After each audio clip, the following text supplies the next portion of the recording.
So if you're sitting on the aisle there, and if there's any noise, then you're the first ones who goes out of class. Is that fine? That's fine with you all?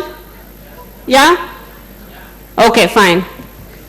This is way too loud, is it? Am I too loud? It's fine? Okay. So today's class and the next one next week, both these two lectures will be on gender.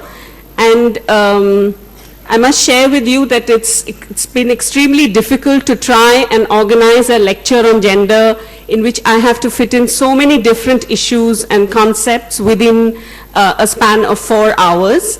And added to that is the responsibility of which I've put on myself of showing you videos. So given that that I need to sort of balance the visual time as well as the time for what I have to say, it's been actually quite difficult to make that choice of what I'm going to say to you here over these 2 periods. So largely then what I'm trying to do here, and I want silence please. Can you please settle down? I can still hear a murmur. Okay, so largely the way that I have tried to organize it is pretty much similar to what I've been trying to do with you in my other lectures, which is try to give you a conceptual kind of ordering and a conceptual mapping of what gender is about and what the sociology of gender is about, and try and show you how it is embedded in other contexts. So the first part of my lecture is really tied to the concept of gender and the gendering of sociology. And बाहर है?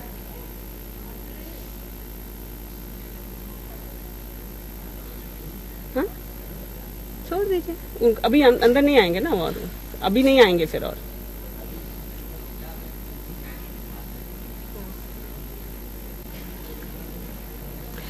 So,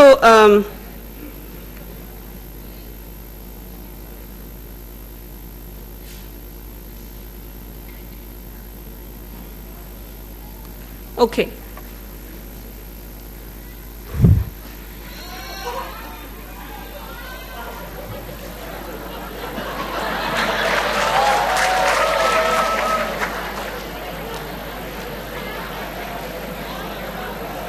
Okay, so I'm going to call your friends in, but you will have to stay beyond 6 o'clock. Is that acceptable? Then I'm sorry, because if you begin, it's a 2-hour lecture. I have a responsibility to at least cover some ground. If I don't that, I'm not doing my job well enough. And so you have to commit to staying, 5-10 minutes. Otherwise, you get rid of the videos. Is that okay? So you can't have it all. Then you have to stay till at least 6:15. I will try to finish.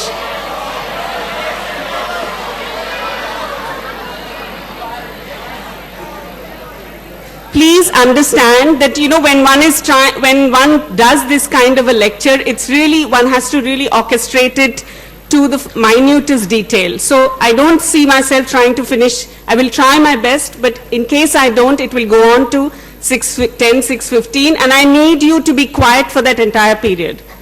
Otherwise, okay. Can you बुला लीजिए उनको?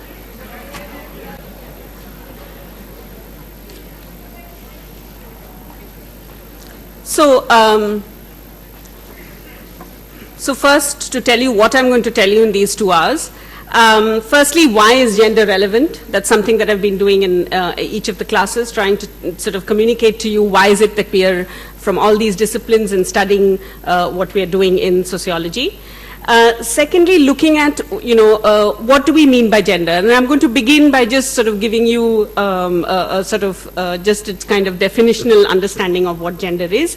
And then try and look at gender stereotyping through advertisements. Now, Irving Goffman has this very well-known book called Gender Advertisements, where he does an analysis of advertisements to show how this gender stereotyping goes on.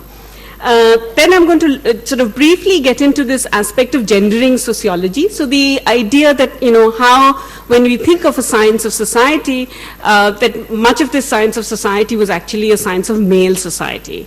And at what point and how does gender enter into the picture and what happens then? Then we're going to get into the nitty-gritty of gender as a category by looking at the sort of the conceptual terrain there with sex, gender, sex category, and so on, and gender role. And in this, I'm going to use the example again of Harold Garfinkel, who is considered to be an ethnomethodologist, and who looks at this case of an intersexed person. And I will get into the details there. Then we look at, what the perspectives are in understanding gender, biological essentialisms, social construction of gender, how there is a distinction, there has been a distinction between sex and gender, and then how gender is something that is done, something that is performed, and what the sort of nuances of, when I say done and performed, what the nuances of that distinction are. From there, we move to an understanding that when we think of gender and we think of the development of gender identity, we are thinking in terms of masculinity and femininity, and that how it's through socialization, and we know where, so the primary agent of socialization is actually institutions that we've discussed in a class previously, which is the family, kinship, and so on. And in this context, since I've already focused on family and kinship, I'm going to focus a little bit more on the concept of patriarchy and show how there is this kind of linkage in India, between the family, caste, and patriarchy. Again, this is something that we've already touched upon in the last class. So you will really, here I will really be doing more of a conceptual understanding of what patriarchy is. And finally, I take up this particular essay by Tejaswini Niranjana and Susie Tharu. It's a very interesting essay, which I will, provide to you as a reading also, which looks at the problems for a contemporary theory of gender. And what it really does is it takes up this issue of how the different identities, so caste, class, community, religion, how those identities intersect with gender and with the feminist question, thereby reconfiguring the identity of gender and reconfiguring also the feminist question in particular ways. So this essay actually looks at certain events, and we will try and describe as much as possible those events and then see how the issue of the feminist subject may be located in those events. Now, the question of why gender matters. Now, gender as a topic, and this is something, again, that all of you will be doing irrespective of what stream of study you are in, which is that, it's a topic on which we collect facts. So, if you look at, for instance, census data or any kind of data, it is divided according to the genders. It is a category. It is a category through which we organize ourselves, through which our world is organized, and we imagine the world in gendered terms. So, so for instance, if you think of yourself walking down the road, you see somebody, and you have to ascribe gender to that person, right? So the first kind of identity that we want to ascribe is the identity of gender. So it makes you very uncomfortable if there is somebody who you don't know what gender you will ascribe to that person, right? So, so we imagine our world through gendered terms, and we then respond to it also through those gendered terms. So if you think of the fact of the world that we experience as being this kind of intersubjective experience, then our relationship and our interaction with others is also then along these gendered lines. Thirdly, it is a perspective. It is a way in which people act, think, and our world and our understanding of the world is shaped by these gendered experiences. So it is important for us to understand this gender so that we can look at our own worlds self-reflexively and look at what's going on in the world. Thirdly, that gender structures relationships. We're all born into relationships, and these relationships are gendered. It is the sort of the central dimension of how people and relationships are organized. Now you will see that, again, no matter which discipline you are in the social sciences, and I think also in the sciences, but right now we're referring to the social sciences, you will see that everything, gender and a feminist perspective can apply to everything. So any social science question that you have will have a gender question. It's impossible to think of any social science question without sort of adding or having a kind of gender angle to that question. So whether you look at history, politics, social work, organizational dynamics, media, religion, all of these have a gender dimension to them. Now it's important to note that gender, when we talk of gender studies and we talk of the sociology of gender, it is not just about women. And again, it's interesting because there is a shift from women's studies to gender studies, right? So that not in TIS yet. Well, so that there was a shift in sort of looking at from women that we need to address issues of gender. So that if you think of patriarchy is an institution that impinges on the lives of women as much as it impinges on the lives of men. So then it's important then to understand what is called intersectionalities, so that your gender identity intersects with many other identities. It's whether it's community, religion, caste, class, and when we think of gender, we think of how these identities intersect with each other and then configure and reshape our identities and our sense of ourselves. In sociology, and again I think in most of our disciplines in the social sciences, gender is also important as a key dimension of stratification. So if you think of the separation between the private and the public, and we talked about sort of how the difference between the pre-industrial and the industrial, that the workplace, actually there was a shift in the workplace from the household to the outside, to the factory, and that fundamentally there is this sexual division of labor, and that this sexual division of labor has been hierarchically viewed. Right? So gender then becomes a key mechanism for the understanding of one of the major dimensions of stratification. You want to understand inequality through an understanding of gender, and you also again want to look at the overlapping relationship between gender and other forms of stratification. So when you look at class as a form of stratification, it is not enough to sort of homogenize an understanding of class for men and women, but it is important to then see how class analysis can also be gendered, right?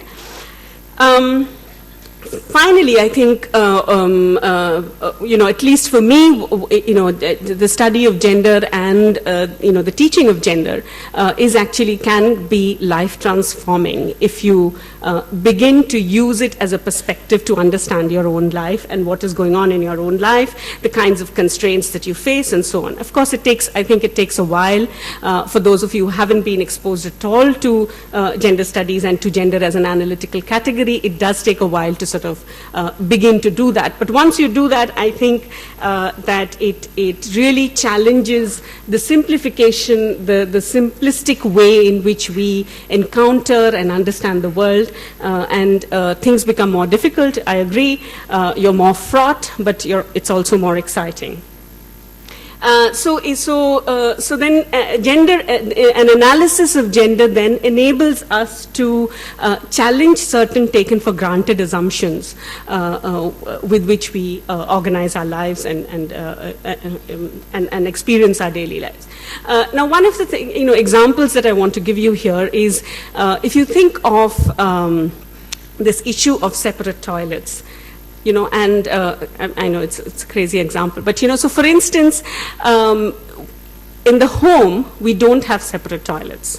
Men and women use the same toilet.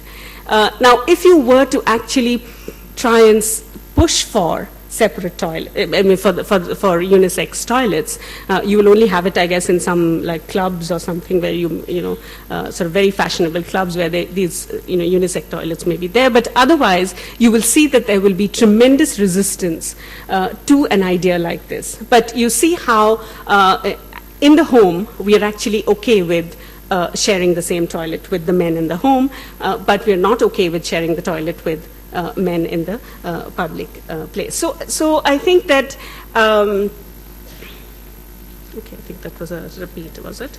Okay.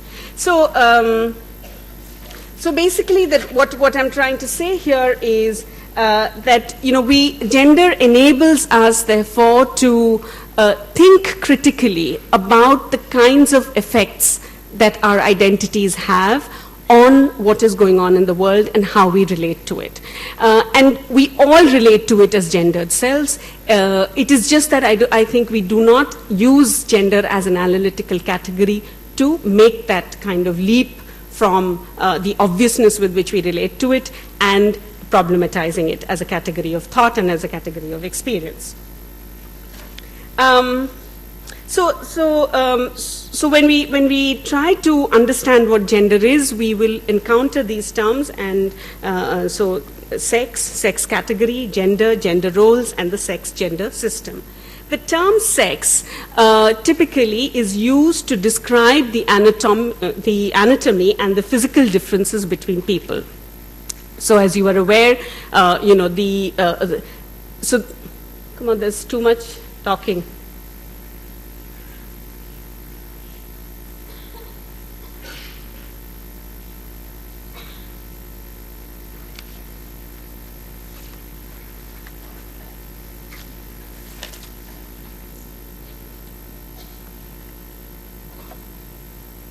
So when you think of sex, we are very clear that there is a binary there, that there is the male and the female is drawn from certain external and internal reproductive organs.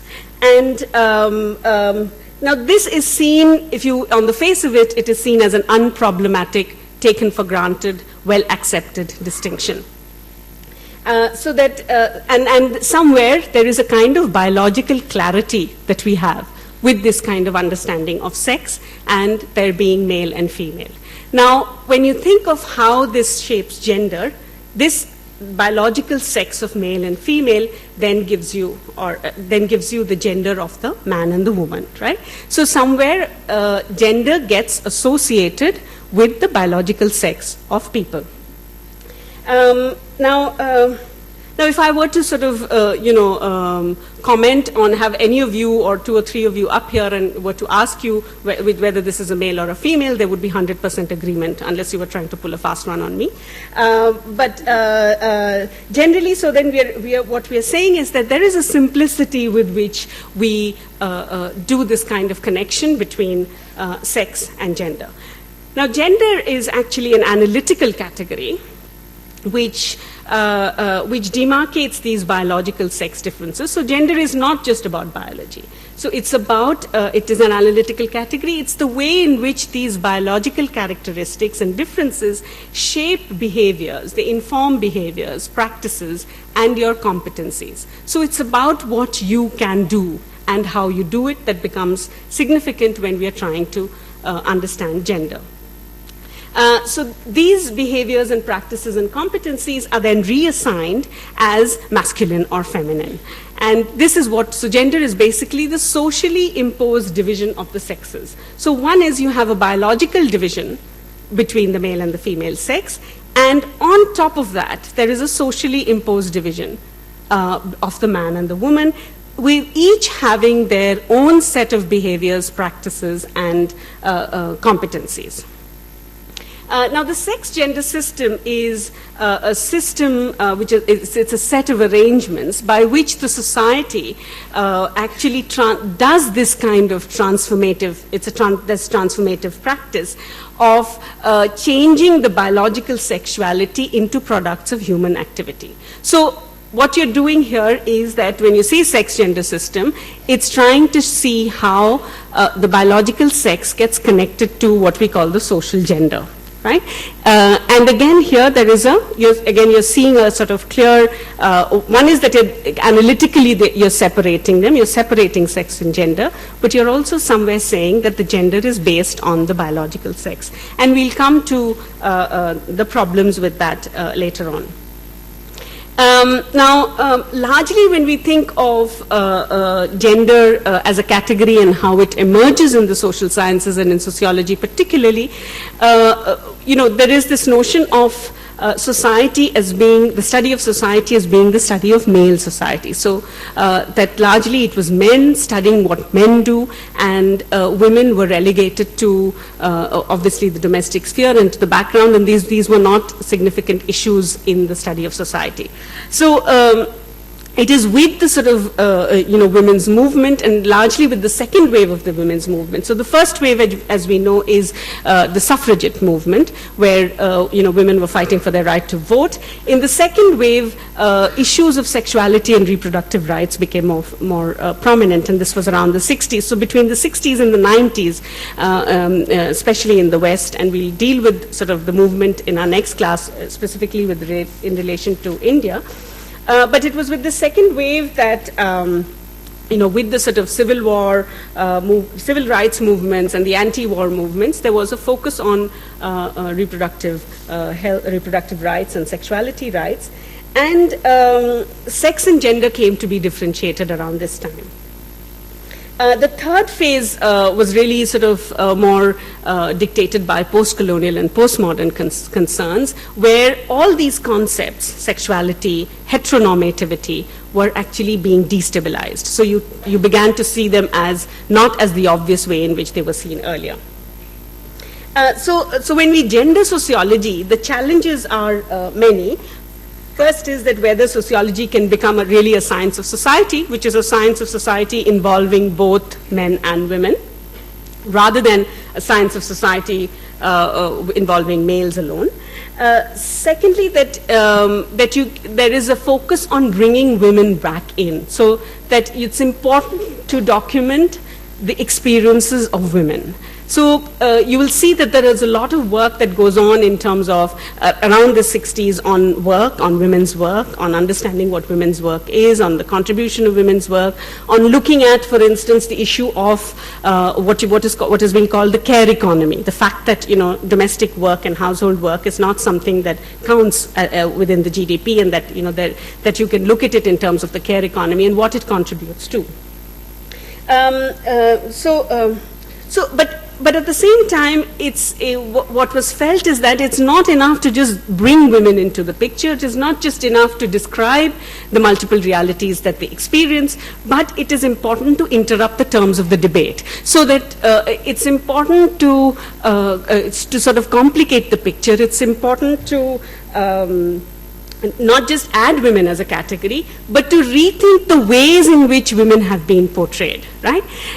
So, if they have been portrayed as relegated to housewife and mother, what are the other roles in which we can see them? How are those, how are those roles relevant? What do they do in terms of society and contribution to society and so on?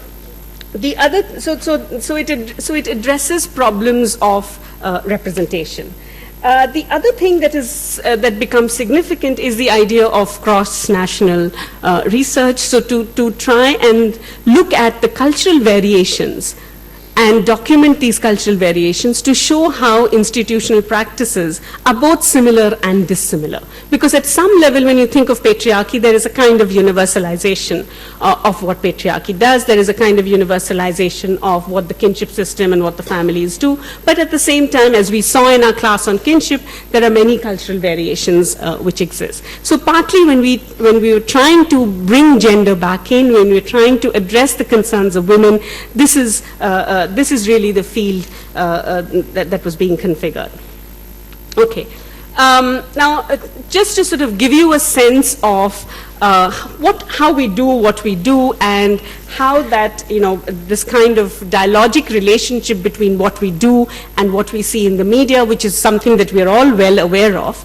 I'm going to look at I have a few visuals.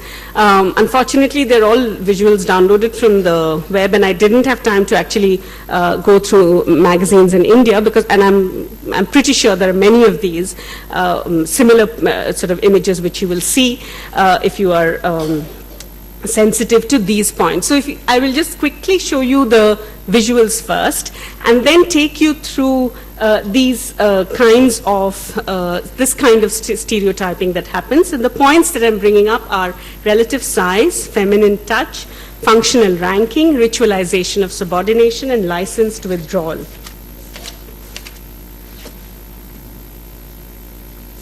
Okay, so that's your first image.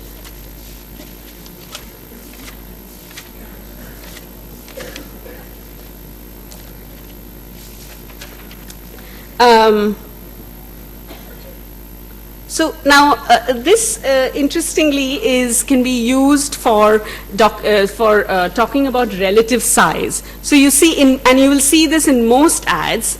The woman is always shown in a sort of, in terms of height and distance, you're always lower than the male, right? So in most ads you will see this happening. However, I must admit that you will also find ads where this is being subverted, but they're all very new ads.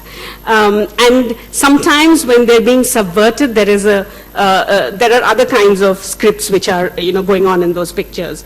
So it's interesting to actually, if you look at these points that I'm raising here, if you look at advertisements in magazines and try to see how you can analyze them through these. So, so clearly here the social weight, power, authority, rank, all of this is being expressed through relative size, especially through height. And of course the, the body copy or whatever, the copy also says a lot. Now this is about what Goffman calls feminine touch. Now what he's saying is that when you see advertisements, you will see that generally the feminine touch is one that is light, that is actually not really touching or holding. And when you have the male, there is more of a grasp. So there's this sort of purposive grasp. Look at the difference here. I mean, it's impossible to hold a bottle like that, but she's doing it. So that's so men are actually pictured holding things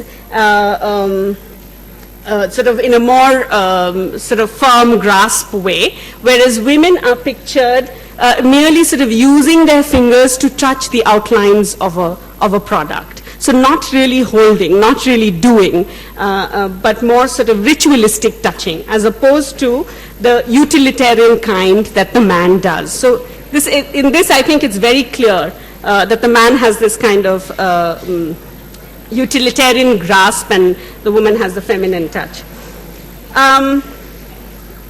Okay, do you want to say something?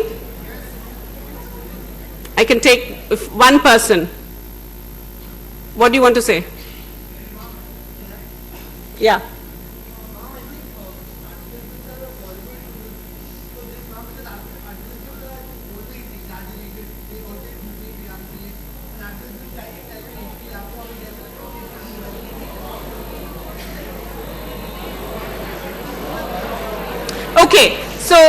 Okay, I think the point he's trying to make here is that advertisements are actually exaggerations of what goes on.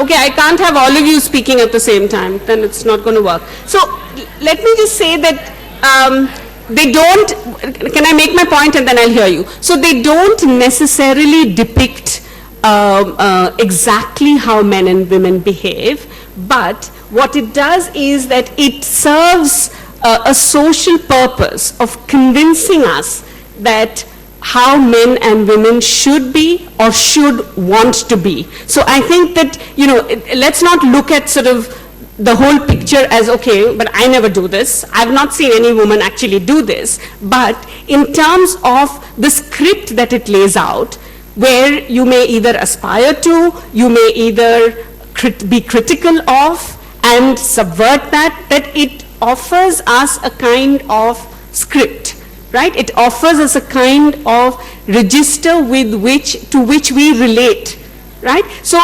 when I'm showing you these ads, it's not to say that, look, this is, we learn from this and we behave like that. No, it's not what I'm trying to say here. It serves a social purpose of convincing us that men and women could and should want to be this way, or could try and be this way, or could try and subvert this even, right? Yeah, so one more question.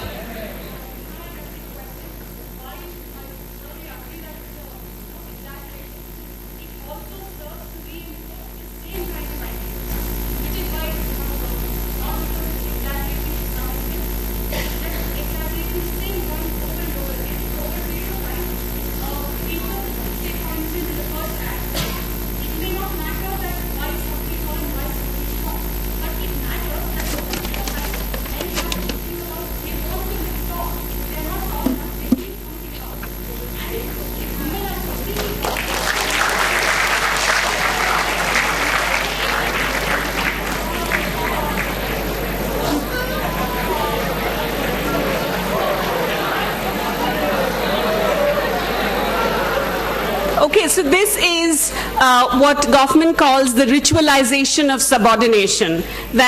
It's widespread in many advertisements. You will see this. I have seen this in, when I was teaching my gender class in an undergraduate college in Delhi University. The day I was actually teaching this, and I was going to use an image like this.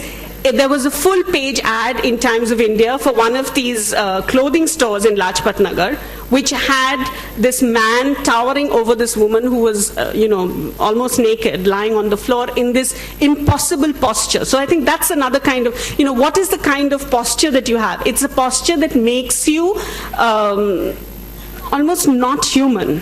Right? So that it's like, can you sit like that for even a second?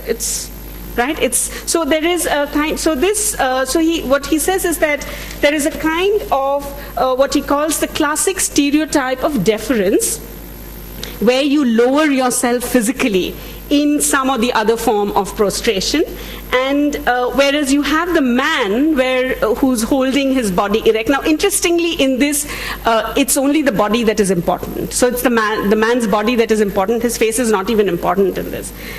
So there is a mark of unashamedness, superiority, and there is a high physical place which tends to suggest high social place. So it's again tied to, if you look at relative size, it's tied to that as well, where this kind, but it's in this, what is also being suggested is the subordination of women to men. This is the same kind of thing where what this Goffman calls this licensed withdrawal. And you'll find this in many advertisements. If you have a man and a woman in the ad, it's the man who's looking into the camera, who's in a doing role. He's the one who's performing the executive function, so there's a functional ranking there. Whereas the woman is merely an appendage, is just there. So she doesn't even look into the camera, she's not engaging. And in that sense, it's almost like you're being equated. This is done in order to equate the woman with the product. And when I show you this video, I think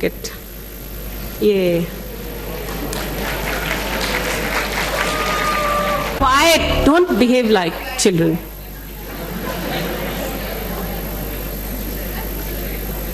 It doesn't matter even if the lights are not off. Did you get a Miller Lite?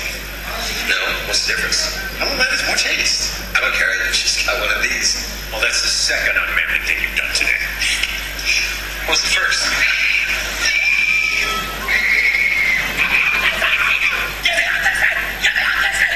Yeah, I guess that was unmanly.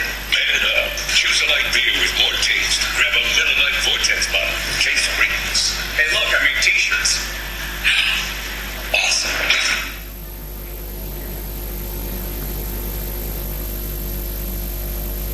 Hello, friends. We have an injury report on Jason Glaspie. As you can see, his girlfriend has removed his spine, rendering him incapable of watching the game. Come on, silly. Boy, that's hard to watch. How about lavender? How about not? Jason, get yourself a Flow TV personal television. It's live mobile TV, so now live sports goes where you go. Change out of that skirt, Jason.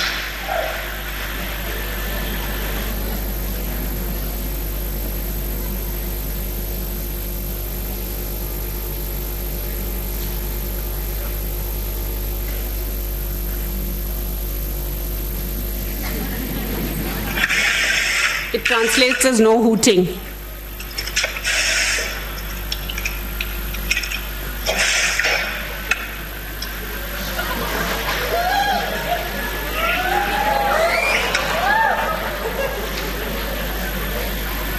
accidentally kiss. Quick, do something manly.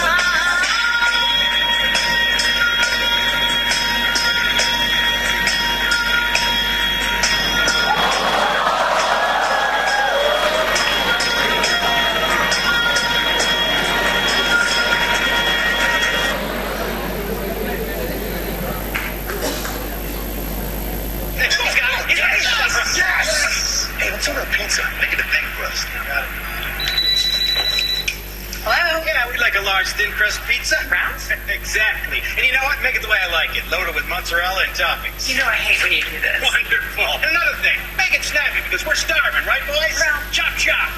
For fresh baked pizza today, it's not delivery, it's DiGiorno.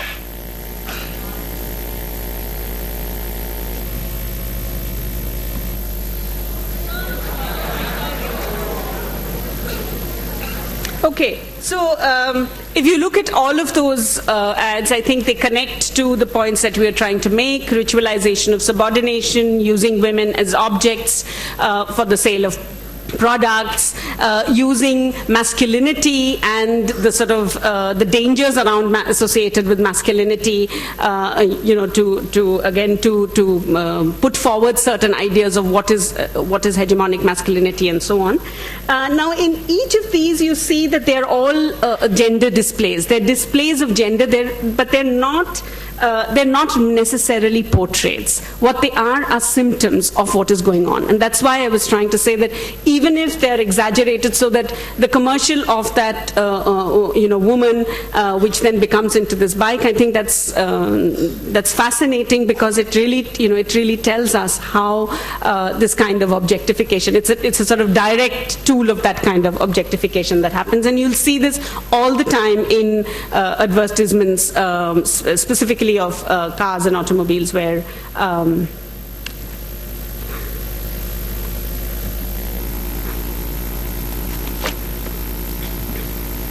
okay, so basically, the reason I introduced this is to suggest to you, and one of the reasons I introduced this is also to provoke, and I feel that in classes on gender, it's really that you learn more outside the classroom than inside it. So it's better to give you material that will provoke you, and you can have discussions outside, and hopefully you learn a lot more from those discussions than from what I'm saying and what is going on in class.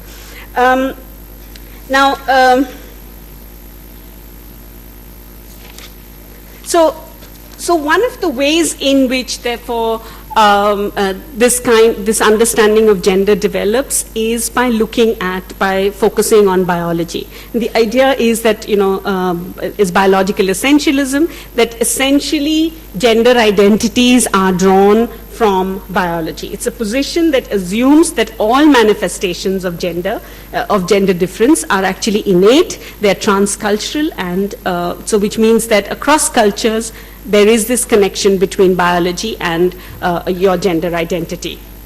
So gender identity is derived from your biological characteristics, and there, within the feminist literature, there is this distinction between sex and gender, where the former is seen, where sex is seen as the natural biological container, and gender is the social aspects that fills that container.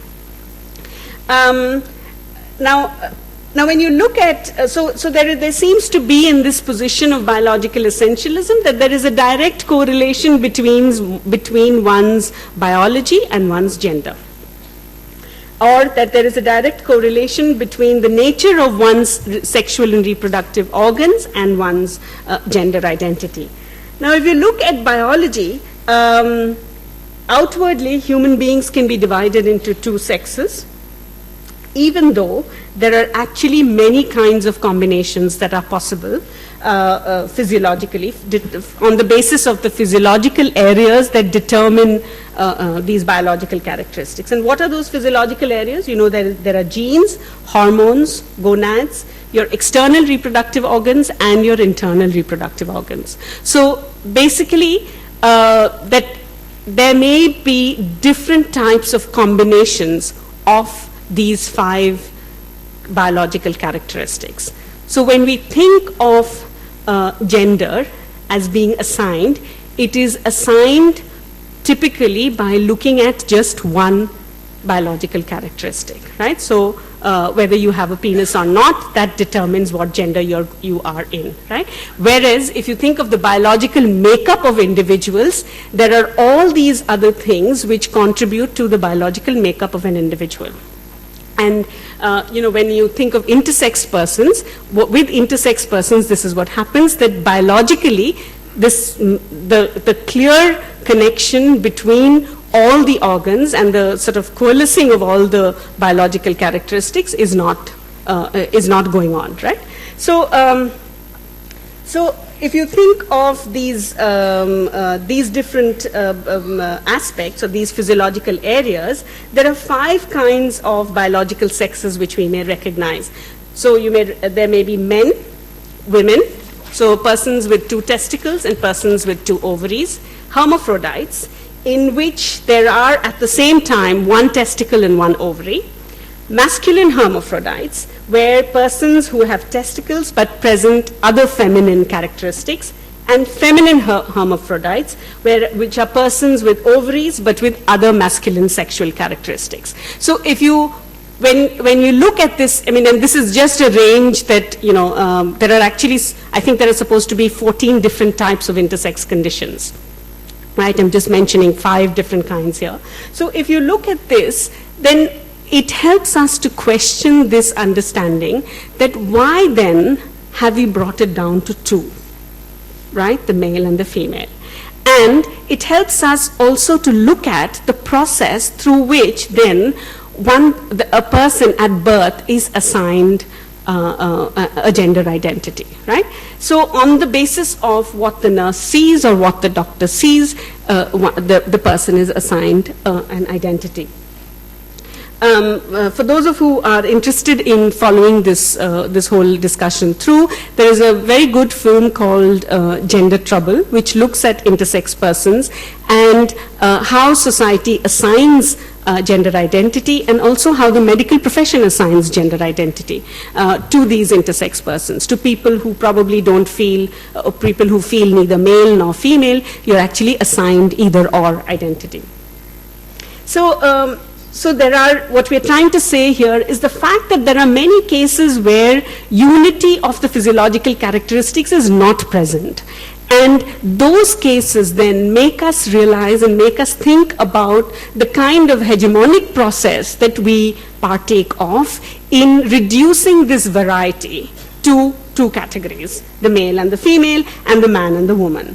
So this brings me to the argument that the man-woman dichotomy, which we see essentially as biological, which we may see as biological, is actually a symbolic, social, and cultural reality. So that, in effect, it's not biological at all, or one may argue that, in fact, the biological characterization itself is social, that there is a kind of structure in place that then enables us to simplify, that for our own purposes, for our own institutional context, for families, kinship systems to survive, we then simplify. We don't want to get into this kind of problematic area where we don't know which gender somebody is from. How would we react? How would we behave? We wouldn't know what to do. So in order to simplify interactions and our experience of the world, we take on this kind of binary, we give this binary character to biology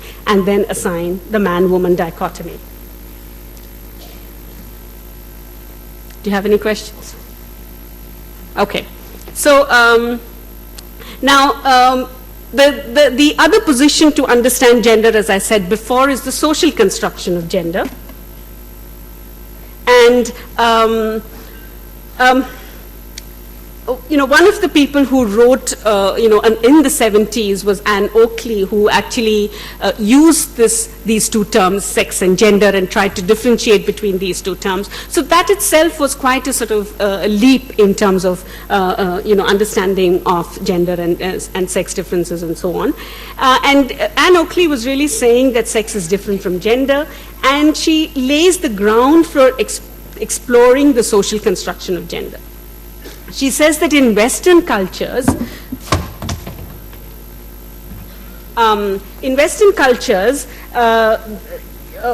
there is a kind of exaggeration of gender differences, and this exaggeration of gender differences is in order to affect the efficiency of the way in which people perform their roles. So there is the sexual division of labor, and in order to keep alive this kind of, and make it efficient, this sexual division of labor, we exaggerate these gender differences. So, and we present gender roles around the women's roles as housewives and mothers. There's also Simone de Beauvoir, who's the famous French feminist, who says that, one is not born, but rather becomes a woman. So you're not, it's a socially constructed process through which you become woman. And what she's really saying is that the gender differences are set in hierarchical opposition, where the masculine principle is always the favored norm, and the feminine principle becomes the other of the masculine. So in our study of gender then, this kind of the feminine is always seen as the opposite of the masculine. So it's, it's rational and not rational, and therefore emotional. So if you look at the binary of male and female, man and woman, you can then make a list of all the different characteristics and competencies, again in this kind of structural binary kind of form. So basically, when we think of social constructionism, we are really trying to understand how individuals experience and frame their genders, so that you learn to be a particular gender, and you act within gender as a social institution, and then you act within it in relation to other institutions of family, patriarchy, kinship, religion, and so on.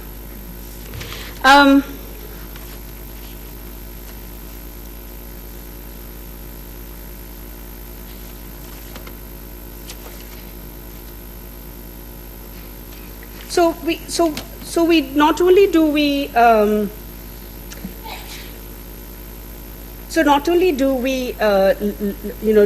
and see how individuals experience gender, but we're also focusing on gender as an institution. So it's a process that enables the creation of certain distinguishable social statuses, right? So it's not just so there are certain things that are being given to you. So again, if you look at gender stereotypes and that whole process that is going on there, it's part of how this institution is being built, how this institution is being shaped, and of course we as individuals are constantly shaping that process. But it gives us distinguishable statuses for the assignment of roles and responsibilities. As a structure then, what gender does is that it divides work in the home and in economic production. It legitimizes those in authority, and it organizes both sexuality and emotional life. So if you think of gender as an institution, this is what it is doing. It is organizing work, it is organizing relationships, it is organizing sexuality.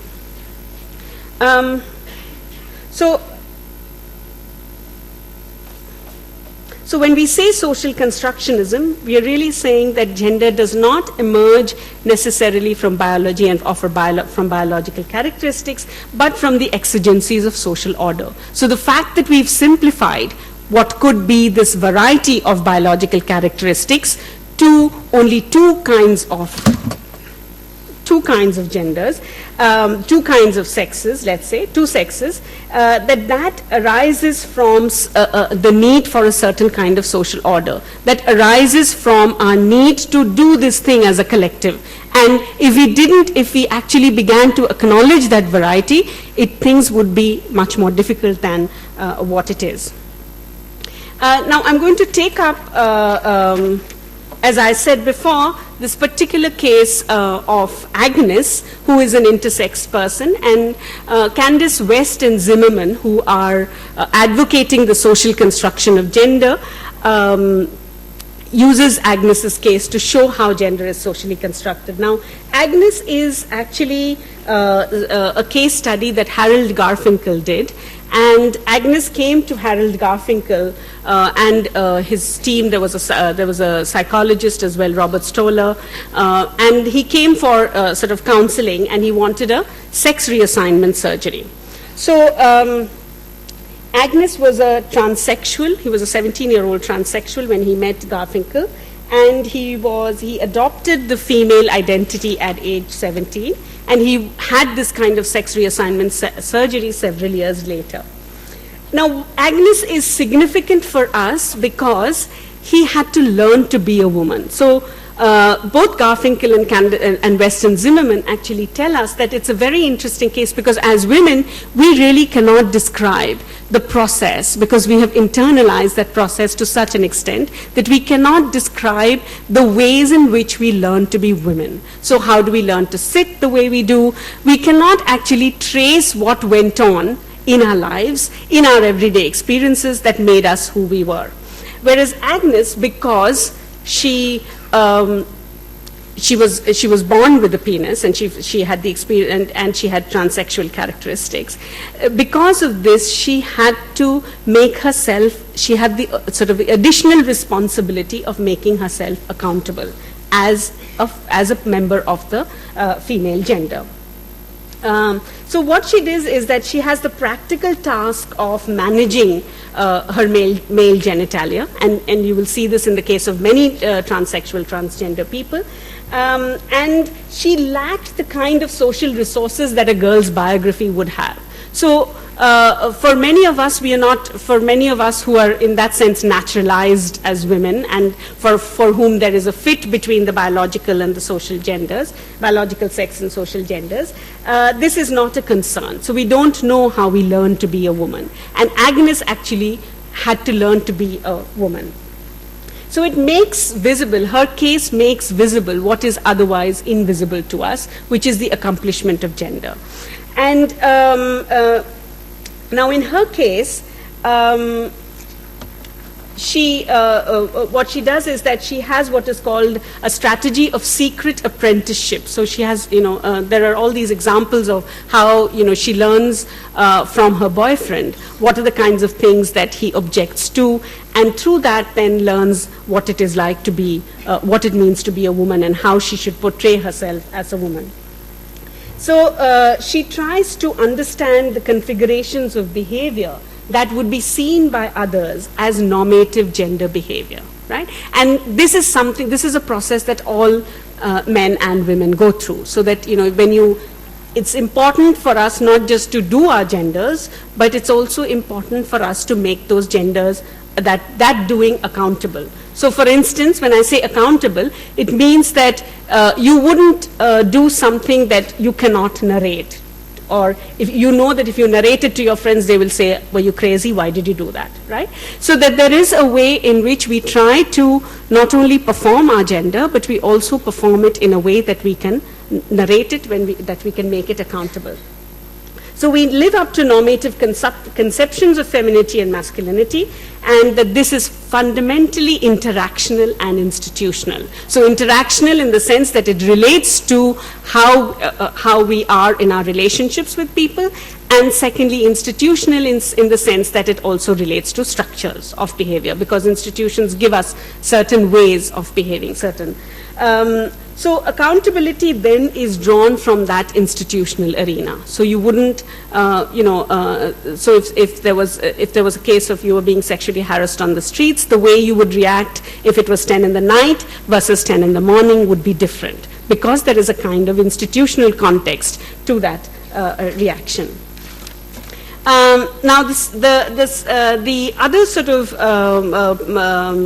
point in the social construction of gender has to do with Judith Butler's position, who talks of gender as performative. And she's really saying that we need to make this distinction between gender as performed and gender as something that is performative. And the distinction for her lies in the fact that when something is performative, it has certain effects. It produces a series of effects. And it consolidates the impression of being a man or a woman. So I think if you look at advertisement, they have that kind of performative effect. That's why it's performative. It has a series of effects to what is possible within the framework of behaviors of men and women. So, so our being a man or a woman is a phenomenon that is constantly being produced and reproduced. So it's not like, you may be conscious of yourself as a woman in certain situations. So if you're out on a date, you may be conscious of what you're doing and how you're doing it. You may not be conscious of it in the class, but when we say the doing and the performance of gender, we're really saying that it transcends all this time, space, context, and that you're all the time concerned about how you're going to accomplish your gender. So,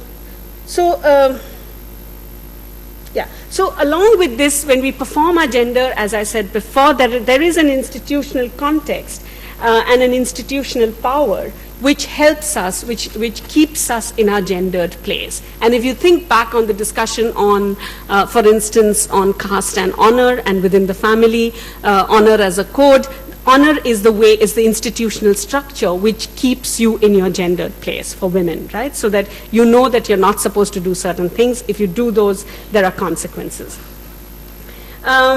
Now, Judith Butler interestingly also says that, when you think of this, you think of gender as constraining. And actually, gender is also the space for agency and freedom. And that's where this idea that, of course, gender is constantly something that is constantly changing, it's shifting.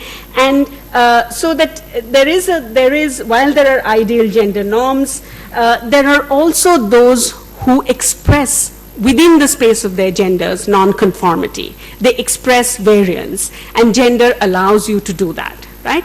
So, so the performative aspect of gender then takes into account not just the way in which we live up to the institutional forms and practices, but also the ways in which we fashion our own identities and our own agency in how we are going to be in this gendered space. Okay.